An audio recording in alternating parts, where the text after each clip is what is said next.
Olá pessoal, hoje o Turco vai mostrar para vocês em 4 passos como estruturar uma carteira de investimento, como que eu faço para escolher os meus ativos, como que eu administro essa carteira de investimentos. Mas antes, dá o seu like aqui embaixo, se inscreve no canal, bate no sino. Vamos lá?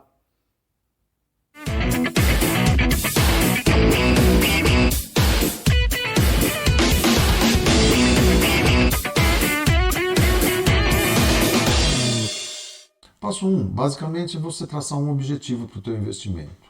Muita gente coloca aposentadoria ou mesmo comprar uma casa, mas a grande maioria opta por uma independência financeira. Você tem que escolher, não, vou guardar dinheiro, vou investir com um objetivo maior, que é daqui 10, 20, 30 anos conseguir minha independência financeira.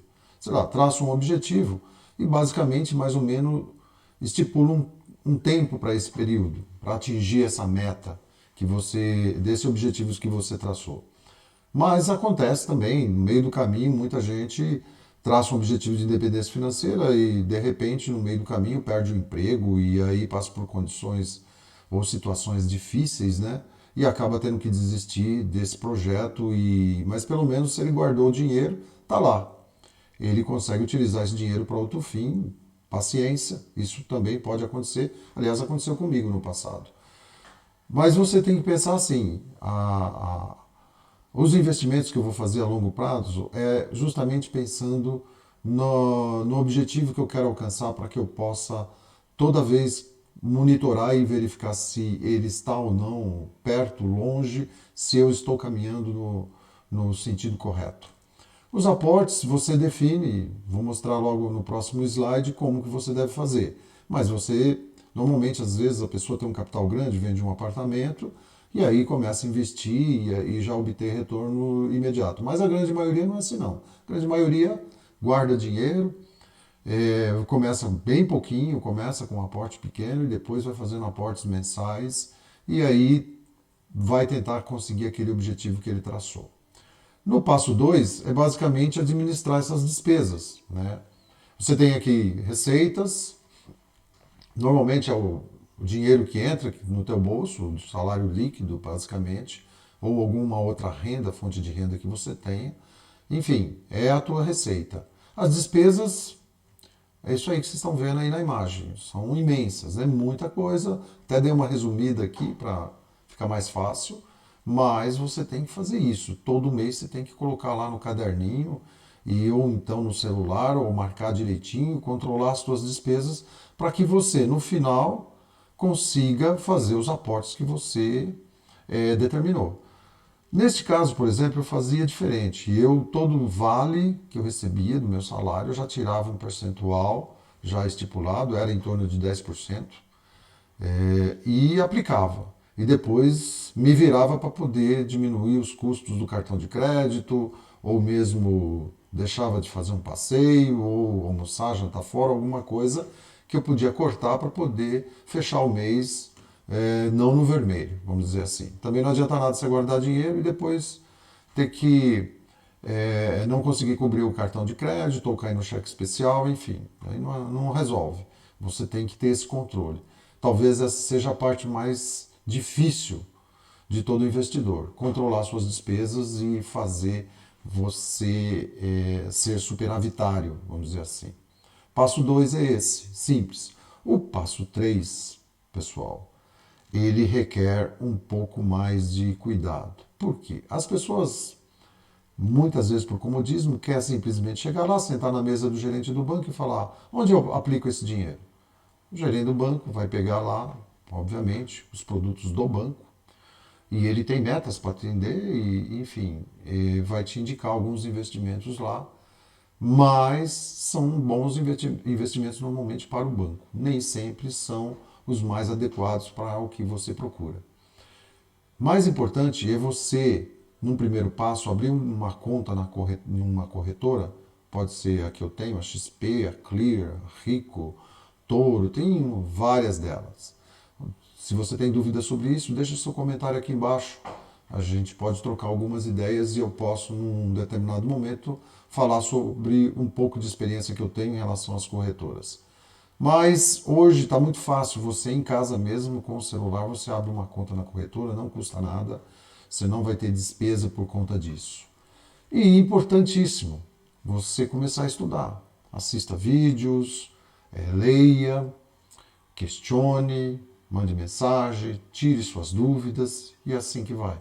Eu diria que você precisa de pelo menos 3 horas por semana para poder se dedicar a isso. Não é muito, talvez em 3 dias, 1 hora por dia, ou num dia 3 horas, não sei.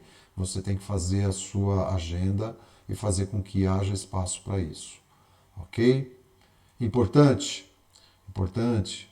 Veja essa frase do Warren Buffett, o maior investidor americano. O risco vem de você não saber o que você está fazendo.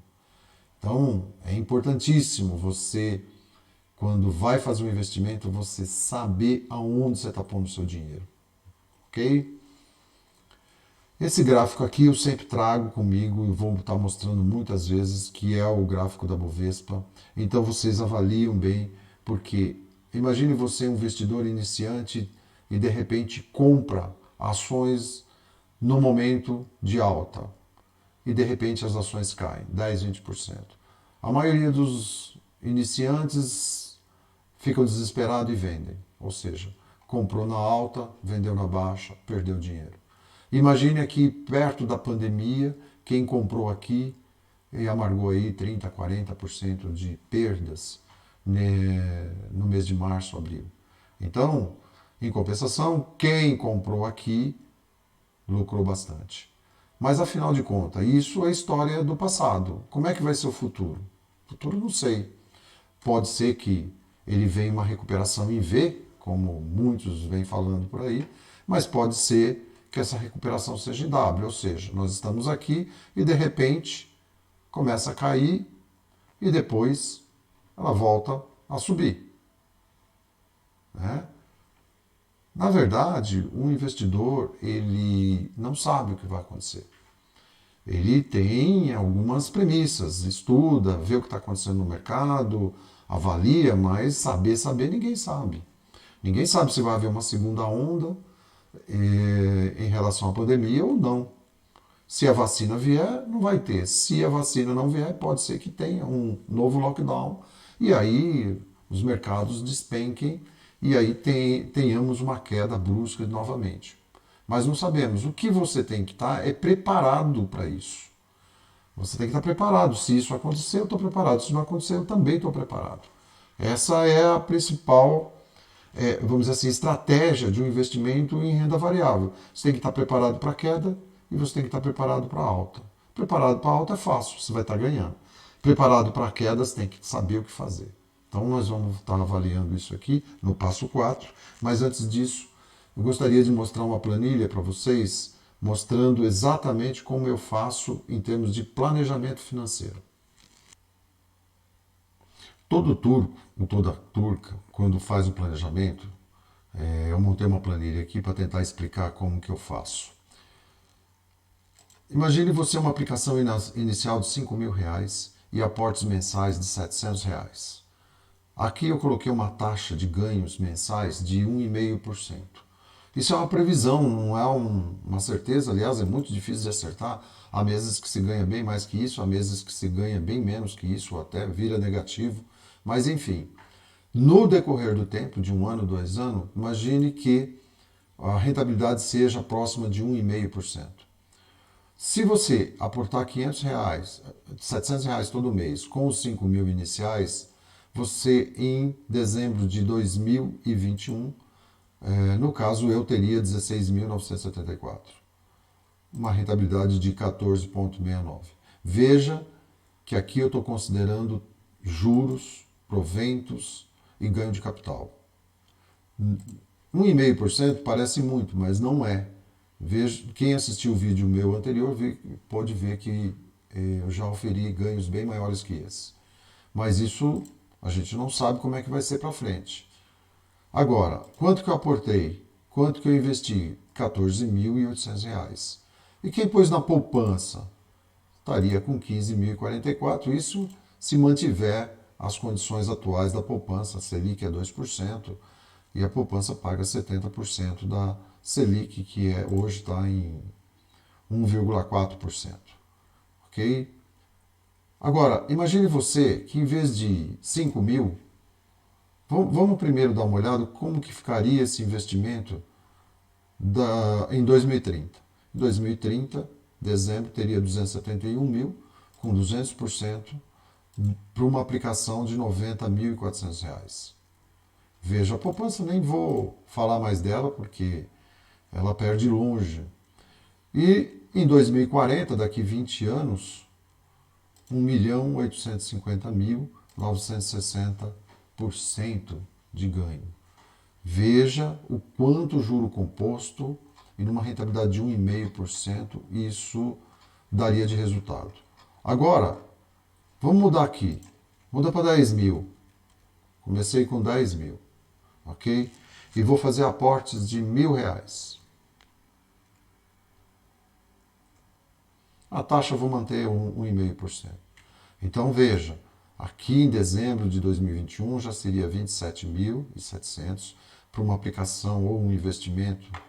O total dos aportes daria 24 mil. E aqui em 2030 estaria com 404 mil reais para um investimento ou 132 mil reais de aporte. E como é que ficaria lá em 2040? 2.700.000.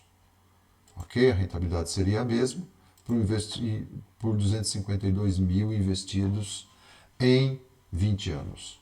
Veja, o tempo é importante. Aqui eu deixei duas colunas para preenchimento, porque eu vou utilizar mais essa planilha nos próximos vídeos, até porque eu devo fazer o aporte de 5 mil reais para uma nova conta de uma corretora e vou fazer aportes aqui de 700 reais todos os meses.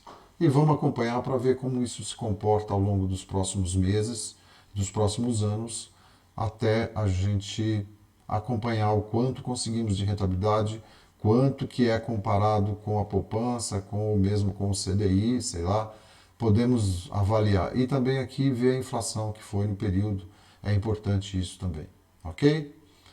Quem quiser, manda um recado aqui embaixo, nos comentários, que eu disponibilizarei essa planilha extremamente simples para quem almejar. Legal? Voltando ao passo 4. A estratégia de montar a sua carteira. Veja no vídeo anterior, quem assistiu pode ver que hoje a minha carteira pessoal ela é formada dessa forma. 65% em fundos imobiliários, 23% em renda fixa, justamente a minha reserva de oportunidade, ações 9%, e um fundo de reserva para uma emergência de 3%. Isso é o que eu fiz ao longo do tempo, pensando hoje. No meu caso, já tenho 60 anos, já me aposentei, então a configuração desta carteira é para o meu momento atual. Para quem está planejando uma carteira, no caso eu vou fazer esse planejamento de uma nova carteira para o futuro, pensando em investimento e retorno, né? Por quê? Porque aqui boa parte dessa carteira é utilizada para pagar minhas contas. Os dividendos, os juros que eu recebo, utilizo para pagar minhas contas. E, no caso de montar uma carteira nova, fazendo aquele estudo, como que eu vou fazer? Colocar 48% em fundos imobiliários, 42% em ações e 8% em renda fixa. A parte de renda fixa, ela é justamente um balanceamento em que, se o mercado desabar, eu utilizo parte desse capital para migrar para ações e fundos imobiliários. No caso de uma segunda onda, ou no caso de estourar uma guerra, ou alguma coisa que venha derrubar os mercados, essa parte aqui de renda fixa, que a rentabilidade é muito baixa, ela vai ser utilizada para justamente aumentar meus aportes em ações e fundos imobiliários. E se não acontecer nada, o que vai acontecer é que a rentabilidade dela vai ser muito boa. Então aqui eu posso arriscar um pouco mais, porque os valores ainda são mínimos, né, iniciais, então eu não preciso ter um valor tão alto ainda em renda fixa. E também levando em conta que eu vou fazer um investimento pensando em 10, 20 anos, E neste momento, acredito que essa composição, no meu caso, é a mais adequada. Mas você faça a sua composição, o seu perfil, o seu jeito, monte a sua estratégia, faça a sua divisão e veja a melhor forma de você fazer isso, ok? No caso, eu fiz uma distribuição desses 48, 42 e 8 desta forma que você está vendo aqui. Escolhi 16 ativos. Por que 16? Foi uma forma de diversificar ao máximo. Assim eu minimizo os riscos da minha carteira. E aqui você vê, nos tons de verde, os fundos imobiliários. 6% em cada ativo. 6% em ativos de logística, fundos imobiliários de logística.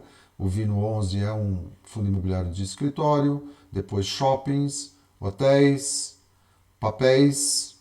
E depois, nos tons de azul, você vê aqui as ações. Via Varejo, Itaúsa, Iguatemi, a B3, a Bolsa, Cirela, aqui a Vivara e Companhia Aérea, eu escolhi azul. Então, né, veja que é uma carteira bem diversificada. Eu ainda não apliquei, devo estar aplicando tudo esta semana, para que a gente venha acompanhar e ver como está se comportando ela ao longo do tempo. No próximo vídeo, eu vou mostrar para vocês como que eu avalio cada ativo dentro da sua composição e dos ativos que tem dentro daquele fundo. E como que ele, na sua história, se comportou. E quais são as perspectivas que eu vejo para aquele ativo. Não vai dar para falar de todos, vou ter que selecionar 2 ou 3 somente, mas bota aqui nos comentários qual que você gostaria que eu avaliasse. Pessoal, isso não é uma indicação nem de compra nem de venda de qualquer ativo, é apenas educacional para mostrar para vocês como que eu faço com os meus investimentos, como que eu monto uma carteira para atingir um determinado objetivo, ok? Mas dê seu like, se inscreve no canal, bate no sino e até o próximo vídeo.